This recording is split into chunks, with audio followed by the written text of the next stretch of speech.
turbūt svarbiausia, ką aš įgijau, tai iš tikrųjų tikrai praturtėjo mano socialinis ratas, būtent tai, ko aš ir ieškojau iš genčių.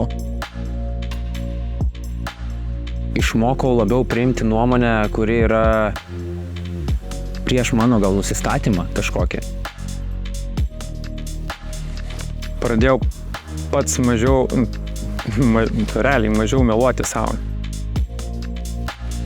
Ir dirbu su tuo, stengdamas atviram būti su savim ir atviram su kitais.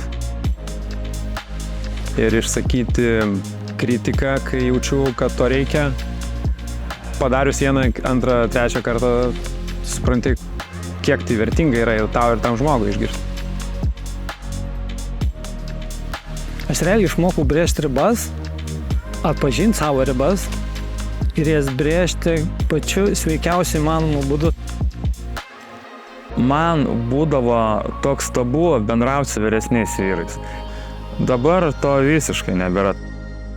Aš taip pat su juo galiu rasti kalbą, kaip ir savo bendraamžę, bet pas mane pačią nebėra to barjero. Man lengviau bendrauti ir dėl to aš žymiai lengviau ir geriau save priimu. Nuo to man ir savivertė aš jaučiu, kad paaugo.